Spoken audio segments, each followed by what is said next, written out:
The bullet grazed Kellen's shoulder as he dove behind the rusted water tower. The child's terrified scream cutting through the gunfire like a blade through his soul. Blood seeped through his torn jacket, but he'd endured worse. What carved deeper? Was the memory of tiny hands reaching for him through smoke and chaos? "Please, mister, they took my mama." The little girl's voice echoed in his mind as he pressed his back against cold metal, chest heaving. 3 weeks he'd been rotting in this forgotten corner of Millhaven, drowning his ghosts in whiskey and self-pity. 3 weeks since he'd walked away from everything that mattered. But that cry, that desperate, pure plea for help, had shattered his carefully constructed walls in an instant. Kellen peered around the tower. The Ravencroft cartel had turned Main Street into a war zone, their black SUVs forming a deadly perimeter around the old courthouse. Inside, he knew they held Mayor Brixton and a dozen other hostages, including the girl's mother. The same organization he'd spent 5 years infiltrating, the same monsters he'd been hunting until ... "Damn you, Lirelei," he whispered her name, a prayer and a curse on his lips. The memory hit him like a sledgehammer, her emerald eyes wide with betrayal, her voice breaking as she discovered his true identity. "You're one of them. You've been lying to me this whole time." The woman he'd fallen impossibly recklessly in love with. The woman whose criminal empire he'd been sent to destroy. Another scream pierced the air, and Kellen's jaw clenched. He'd failed to save his partner Martinez 6 months ago. He'd failed to capture the Ravencroft leader without destroying the only woman who'd ever made him feel alive. But he wouldn't fail this child. His satellite phone buzzed a text from his handler. "Stand down. Federal response team en route. 40 minutes. 40 minutes. The hostages would be dead in 20. Kellen checked his Glock 12 rounds left. Against 30 armed killers, it was suicide. But as he closed his eyes, he saw the little girl's face again, heard her broken plea. Some fights were worth dying for. He was about to move when he heard the low purr of a motorcycle engine cutting through the chaos. His blood turned to ice. Only one person rode a vintage Ducati with that particular exhaust note. The bike rounded the corner, and there she was. Lirelei Nightshade, her raven black hair streaming behind her like a war banner, her leather jacket unmarked by the bullets that seemed to bend around her as she weaved between the cartel's vehicles. She moved with the fluid grace of a predator, beautiful and deadly and utterly fearless. Their eyes met across the battlefield, and for a heartbeat time stopped. The same electricity that had first sparked between them in a Rio nightclub crackled across the distance, but now it was tangled with betrayal, with the weight of everything they'd lost. She killed the engine and stepped off the bike, her hand resting on the chrome-plated pistol at her hip. "Still playing hero? Detective? Lirelei?" Her name came out rougher than he intended. "What are you doing here?" Her smile was sharp as broken glass. "Saving your stubborn ass." Again. The tension between them crackled like live wire as bullets whined overhead. Lirelei moved with liquid grace, sliding behind cover beside him, her familiar scent of jasmine and gunpowder flooding his senses. Even in the middle of a firefight, she was intoxicating. "The Ravencroft twins have gone rogue," she said, checking her weapons with practiced efficiency. "They're not just after the mayor, they're targeting my operation.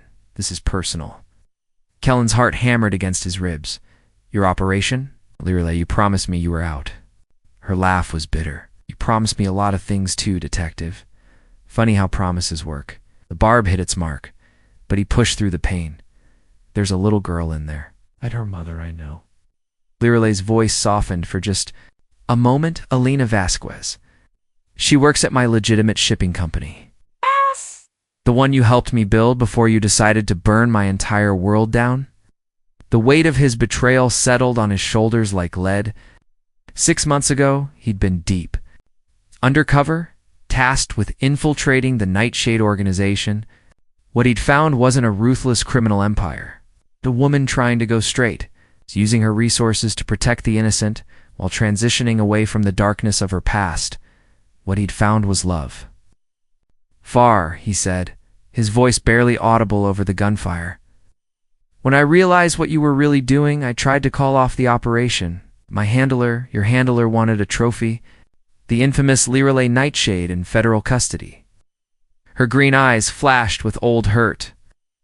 Did you think about Alina when you let them raid my warehouses? About the families who depended on those jobs? Kellen's throat tightened. Every day. A small explosion rocked the courthouse, and they both flinched.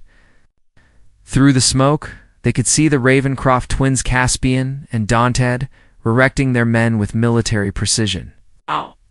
These weren't ordinary criminals. They were special forces turned mercenary, and they were methodically eliminating anyone who threatened their new territory. They've rigged the building, Lirelei observed, studying the tactical situation. If we go in guns blazing, they'll blow it with the hostages inside. Then we need a different approach. Kellen's mind raced through possibilities. The old sewer system runs under the courthouse.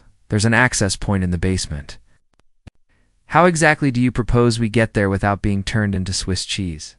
Before he could answer, his phone rang. The caller ID made his blood freeze. Alina Vasquez. "They're letting me call," came a terrified whisper. "They want to make a deal. They'll release the hostages in exchange for Lirelei Nightshade." Face went pale as she heard the words. "It's a trap. Of course it's a trap." Kellen's jaw clenched. "You know we're here. They've been watching us. Then we give them what they want." Her hand moved to her gun. "I go in. You extract the hostages during the chaos. Like hell." The words came out sharper than he intended. "I'm not losing you again." Their eyes locked. And for a moment, the gunfire faded into background noise. The space between them hummed with unspoken words, with the memory of nights spent in each other's arms, planning a future that had been ripped away by duty and deception. "You lost me the moment you chose your badge over us," she said quietly. "Chose wrong." The admission tore from his throat. "God help me, Lirelei. I chose wrong." The vulnerability in his voice cracked something inside her chest. Lirelei had spent 6 months hardening her heart against this man, building walls of anger and betrayal to protect herself from the devastation of his deception. But seeing him here, bleeding and desperate to save innocent lives, reminded her why she'd fallen for him in the first place. "There's another way," she said, her voice steadier than she felt. "The Ravencroft twins have a weakness. They're identical. But Caspian has a scar on his left temple. Dante doesn't." "How do you know that?" "'Cause I'm the one who gave it to him." Her smile was predatory. 2 years ago, they tried to muscle in on my territory. I sent them a message they apparently didn't understand. Kalen studied her face, seeing the dangerous woman who'd once commanded respect throughout the criminal underworld. But beneath the steel exterior, he caught glimpses of something else. The woman who'd tended his wounds after a bar fight, who'd stayed awake all night when he'd been sick with fever, who'd whispered her dreams of a different life against his skin in the darkness. "What's the plan?" he asked. "I go in the front door, create a distraction. You take the sewer route and extract the hostages." She checked her ammunition, simple and clean, and suicidal. "I've survived worse odds." She paused, then added more quietly, "Besides, what do I have left to lose?" The question hung between them like a blade. Kalen wanted to tell her she had everything to lose, that he'd spent every night of the past 6 months dreaming of her, that he'd resigned from the bureau and spent his savings trying to undo the damage he'd caused to her legitimate businesses, that he'd been planning to find her and beg for forgiveness when this crisis erupted. Instead, he grabbed her hand. "You have Alina to lose. You have her daughter. You have every person in this town who's depending on us. And you?" The question slipped out before she could stop it. "Do I have you to lose?" The world narrowed to the space between them. Bullets still flew, chaos reigned around them, but all Kalen could see were her eyes green as deep forest pools, shadowed with hurt but still holding a flicker of hope. "You never lost me," he said, his thumb tracing across her knuckles. "I lost myself." Before she could respond, a new voice cut through the din. "Touching reunion, but I'm afraid it's about to be very short-lived." They spun to find Caspian Ravencroft, standing 20 feet away, his assault rifle trained on them. The scar on his temple was clearly visible, a jagged line that spoke of Lirelei's deadly precision. "The infamous detective Kalen Thorne and the fallen queen of the underworld," Caspian drawled. "My brother owes me $50. I told him you'd come crawling back to each other. "Let the hostages go," Kalen said, slowly raising his hands. "Your fight is with us."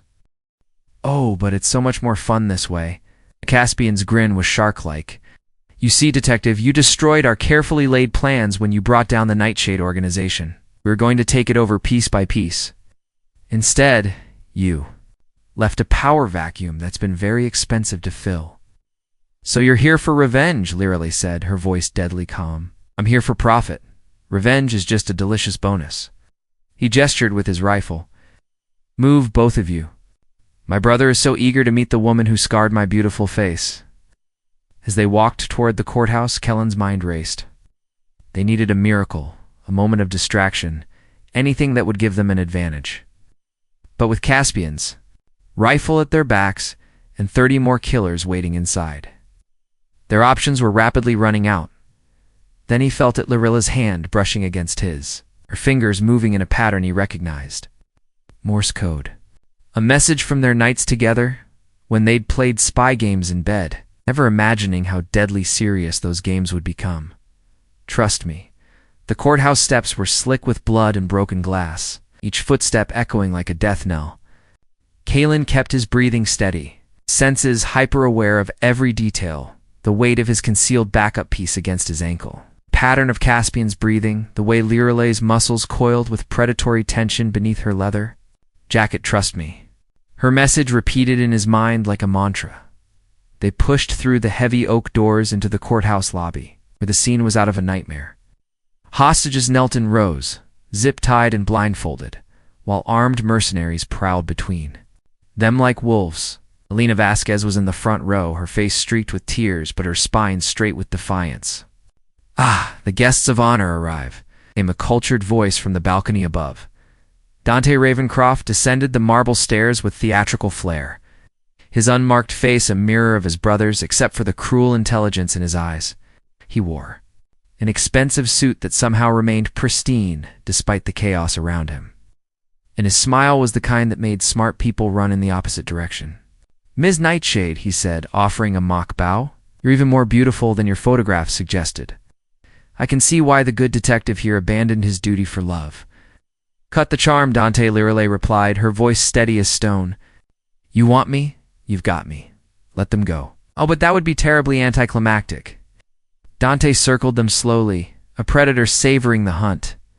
"You see, I've been studying you both, the detective who fell for his mark, the crime queen who tried to go legitimate. Star-crossed lovers torn apart by duty and deception. It's positively Shakespearean." Kalen felt Lirale's hand brush his again, a different pattern this time. 3 seconds. "You know what I find most interesting?" Dante continued. "You're both here to save people you barely know. The detective who gave up everything for justice. The criminal who discovered she had a conscience. Tell me, was it worth it?" "Ask me again in 10 minutes, Lirale said." Her hand moved to her hip, and Kalen knew what was coming. 3 seconds. Dropped to one knee, drawing his backup piece as Lirale's chrome-plated pistol cleared leather in a motion so fluid it was almost supernatural. Chaos erupted. Lirale put 2 rounds center mass into Dante before he could react. While Kellen's shot took out the mercenary closest to the hostages, but Caspian was already moving, his rifle swinging toward Lirale. With deadly intent, time slowed. Kalen saw the muzzle flash, saw Lirale throwing herself sideways, saw the bullet that should have killed her tear through the air, where she'd been standing a heartbeat before. But there were too many targets, too many angles of attack. "Elena," Lirale shouted, sliding a combat knife across the floor toward the bound woman. "Cut the others free." The courthouse became a battlefield. Mercenaries scrambled for cover as Kalen and Lirale worked with the deadly synchronization of lovers who'd once shared everything. They moved like dancers, each anticipating the other's actions, covering angles and creating openings with an intimacy that transcended their broken trust. But the odds were overwhelming. For every mercenary they dropped, 2 more appeared. Kellen's shoulder wound reopened, blood streaming down his arm as he provided covering fire. Lirale moved through the chaos like an avenging angel, her weapon spitting death with surgical precision. "The charges." Lena's voice cut through the gunfire.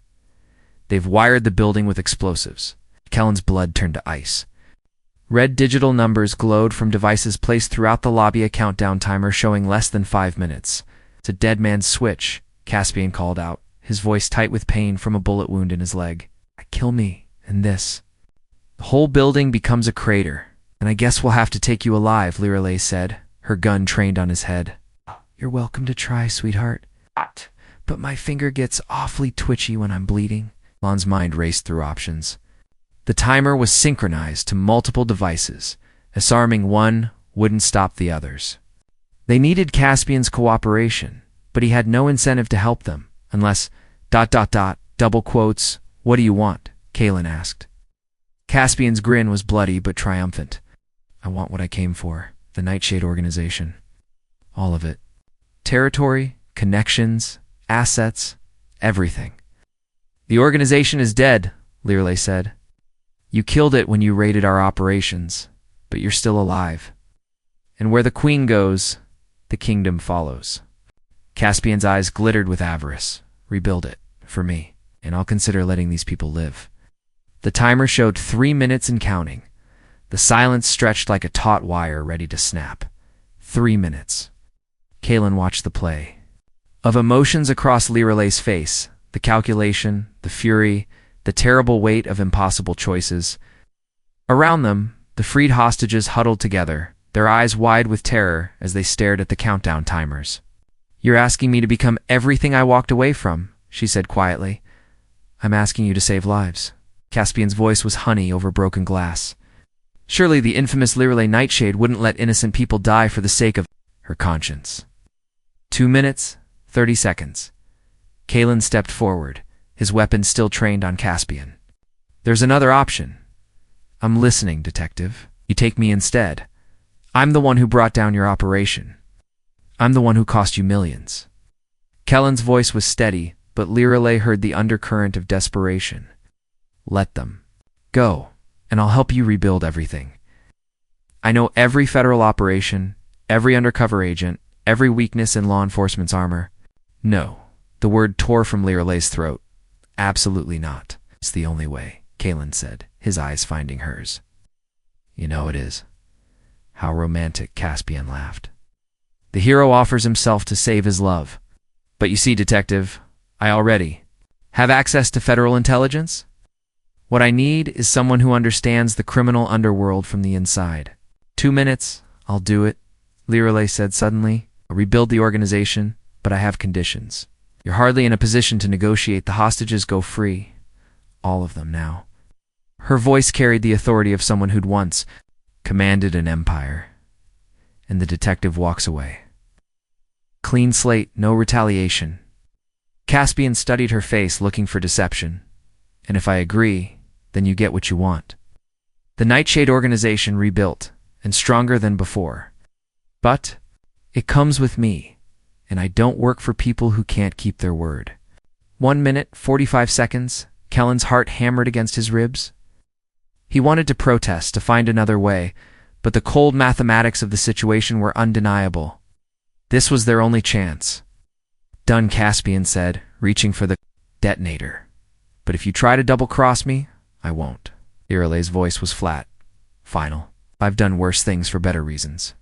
Caspian's thumb hovered over the abort button. One last thing. A gesture of good faith. He nodded toward Kalen. "Kill him." The world stopped. Lirelei's gun swung toward Kalen, her face a mask of anguish. "I can't." "Then watch everyone die." Caspian's smile was arctic. "Your choice, sweetheart. Him or them." 1 minute, 20 seconds. Kalen saw the moment she broke, saw the exact instant when the woman he loved chose to sacrifice everything for the lives of strangers. It was why he'd fallen for her in the first place, this fierce, uncompromising need to protect the innocent, even at the cost of her own soul. "I'm sorry," she whispered, her finger tightening on the trigger. "I know," he said, and meant it. "I love you." The shot echoed through the courthouse like thunder. Kalen staggered, his hand going to his chest, expecting to feel the warm spread of blood. Instead, he felt nothing. No pain, no wound, no behind him. Caspian Ravencroft toppled to the ground, a perfect hole in his forehead. The detonator clattered across the marble floor as his lifeless fingers released it. 43 seconds, Lirelei said, diving for the device. I always was a better shot than you gave me credit for. She'd fooled them all. The angle of her gun, the positioning, the performance, it had all been calculated to make. Caspian believed she was aiming at Kaelin while she lined up the impossible shot. Her fingers flew over the detonator's keypad. Memory from a misspent youth when she'd learned to disarm every security system known to man. 20 seconds. 10. 5. The timer stopped at 0:03. The silence that followed was deafening. Then Elena Vasquez began to sob, and the sound broke the spell. Hostages embraced, relief and terror warring on their faces. Sirens wailed in the distance. Federal response team finally arriving. Kaelin stared at the woman who'd just saved his life, who'd risked everything on an impossible shot. You could have missed. I don't miss, she said simply. Not when it matters. The organization dies. With me. She holstered her weapon. It was always going to end this way. I just wanted to choose how. The federal agents swarmed the courthouse like a tide of black tactical gear and barked orders. Kaelin watched them work with detached professionalism, his mind still reeling from the impossible shot that had saved them all. But his focus kept drifting to Lirelei, who stood apart from the chaos, with the stillness of someone who'd already accepted her fate. Detective Thorne's former handler, Agent Morrison, approached with his usual bureaucratic swagger. Hell of a thing you did here. The Bureau's prepared to reinstate you with full honors. I resigned, Morrison. Nothing's changed. Changed. Morrison's eyes tracked to Lirelei. You helped us take down the last of the Nightshade organization. It's worth something. The organization was already dead. Kellen's voice was flat. And she's not going anywhere. It's like hell she isn't. Morrison's smile was predatory. Lirelei Nightshade is wanted on federal charges. Murder, racketeering, weapons trafficking. All of which happened before she started cooperating with federal authorities. Kaelin stepped between Morrison and the woman he loved. Check your files. She's been an informant for the past 2 years. It was a lie, but a convincing one. Morrison's face cycled through confusion, anger, and finally calculation. Even if that were true, it is true. The voice came from behind them, Elena Vasquez, her daughter clutching her hand. Miss Nightshade saved my life, saved all our lives. And she's been helping people in this town for years. She runs a soup kitchen. Added another freed hostage. Helped me find work when I got out of prison. Paid my daughter's medical bills, said a third. One by one, the hostages stepped forward with their stories. Acts of quiet charity, protection from predators, second chances offered without fanfare or credit. The picture they painted was of a woman who'd found her own path to redemption, one careful deed at a time. Morrison's face darkened. Touching. But the law is the law. Then let's talk about the law. Lirelei's voice cut through the growing crowd, specifically the federal statute that grants immunity to informants who provide material assistance in major investigations. She pulled a folder from her jacket, somehow still pristine despite the firefight. 2 years of intelligence on the Ravencroft organization. Shipping routes, financial records, personnel files, everything you need to dismantle their entire network. Snatched the folder, his eyes widening as he scanned the contents. This is, how did you get this? I told you. I've been working both sides for years. Lirelei's smile was sharp as a blade. The question is whether you want to honor the immunity deal or let the biggest intelligence coup of your career walk away. Because you're too stubborn to admit you were wrong. Kaelin watched the war play out on Morrison's face. Ambition won. As it always did with men like him. Fine, Morrison said through gritted teeth. But this doesn't make you a hero. It makes you a useful criminal. I can live with that, Lirelei replied. Can you? As the federal agents began processing the scene, Elon found himself alone with Lirelei for the first time since the shooting began. The courthouse steps were empty now. The hostages safely evacuated, the threat neutralized. But the space between them felt wider than ever. So what happens now? He asked. Now I disappear. She adjusted her jacket, preparing to leave. New identity, new life. It's better that way. Better for who? For everyone. She wouldn't meet his eyes. You've got your life back. Your reputation. The Bureau wants you back, and after today, you'll be able to write your own ticket. I don't want my life back. I want our life back. The words hung between them like a challenge. Lireley finally looked at him, and he saw the years of pain and betrayal warring with something else, something that looked dangerously like hope. You don't know what you're asking, she said quietly. I'm not the same woman you fell in love with. I've done things, Kaylin. Things that can't be undone. So have I. He stepped closer, close enough to smell her perfume beneath the cordite and smoke. I destroyed everything we built together. I betrayed your trust, cost you your empire, nearly got you killed. If anyone should walk away, it's you. It's not that simple. It is exactly that simple. He cupped her face in his hands, his thumbs tracing the lines of exhaustion around her eyes. I love you. Not the criminal, not the informant, not the woman who saved those hostages. I love you, Lireley, all of you. It's the good and the bad and everything in between. For a moment, her carefully constructed walls crumbled. He saw the vulnerability beneath the armor, the woman who'd been hurt and abandoned and betrayed too many times to count. Hey, what if it's not enough? She whispered. What if we can't get past what happened? Then we'll figure it out together. His voice was rough with emotion. But I'm not walking away from you again, not ever. 6 months later, Kaylin stood on the porch of a small house overlooking the Pacific, watching the sun paint the waves in shades of gold and crimson, the wounds. On his shoulder had healed 2 thin white lines, barely visible reminders of the day that had changed everything. In his hands, he held a letter from Elena Vasquez, a thank you note, and photos of her daughter's first day of school, funded by an anonymous scholarship that everyone in town they knew came from the woman who'd saved their lives. The screen door creaked. Behind him, and he felt familiar arms slide around his waist. You're brooding again, Lireley said, her voice warm with affection. Just thinking. He leaned back against her, marveling at how perfectly she fit against him. Morrison called. The Ravencroft network is completely dismantled. 67 arrests across 12 countries. Good. Her tone was neutral, but he caught the satisfaction beneath it. Any word on the immunity deal? Sealed and official? You're free, Lireley. Completely free. They stood in comfortable silence, watching the waves crash against the rocks below. The house was modest, a far cry from the penthouse she'd once owned, but it was theirs. They'd bought it with the reward money from the Ravencroft case, 2 broken people building something new from the ashes of their old lives. I have something for you, she said, stepping back and reaching into her pocket. The ring box was small and simple, nothing like the flashy jewelry she'd once worn. But when she opened it, Kellen's breath caught.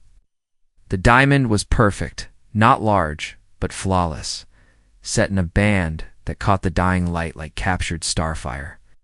I know it's supposed to be the other way around, she said, suddenly nervous. But I wanted to be the one to ask. We've both lost so much, made so many mistakes. But I think we could be good together, if you're willing to try. Kalan turned in her arms, his hands finding her face. Are you asking me to marry you, Lireley Nightshade? I'm asking you to build a life with me, a real life. Lies, no more secrets, just us. Her voice was steady, but her hands trembled slightly. What do you say, detective? Instead of answering, he kissed her. It was soft and sweet and filled with all the promises they'd never been able to make before. When they broke apart, both of them were smiling. Yes, he said simply, to all of it. They were married 2 weeks later in a small ceremony on the beach with Elena and her daughter as witnesses. The pastor was a retired federal judge who'd known them both in their previous lives of.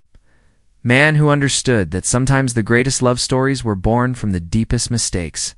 As they exchanged vows, Kaylin thought about the path that had brought them here. The betrayals and the pain, the bullets and the blood, the impossible choices that had tested every principle they'd ever held. But in the end, they'd found their way back to each other. That night, as they lay tangled together in their marriage, Bed Lireley traced patterns on his chest with her finger. Do you ever regret it? She asked quietly. Giving up your career? Your old life? Never. He caught her hand, pressing it flat against his heart. Do you regret walking away from the power, the empire you built? The only thing I regret is that it took us so long to find each other again. She propped herself up on one elbow, her green eyes serious. I love you, Kaelin Thorne, all of you, the good and the bad and everything in between. I love you too, Mrs. Thorne. The name felt perfect on his lips. Whatever comes next, we face it together. Together, she agreed, and sealed the promise with a kiss. Outside, the waves continued their eternal dance against the shore, carrying away the remnants of their old lives and bringing in the promise of new beginnings. They'd been broken people. When they'd first met, damaged by betrayal and loss. But love had a way of healing even the deepest wounds. And sometimes the most beautiful stories were born from the ashes of the old. As dawn broke over the Pacific, painting the sky in shades of hope and possibility, Kaelin and Lirelei slept peacefully in each other's arms. Two souls who'd found their way home at last. The child's cry that had pulled him back to the fight had led them, both to something greater than either could have imagined, a love strong enough to overcome any darkness, a partnership that would last a lifetime. In the end, that was all that mattered. They'd found each other again, and this time, nothing would tear them apart.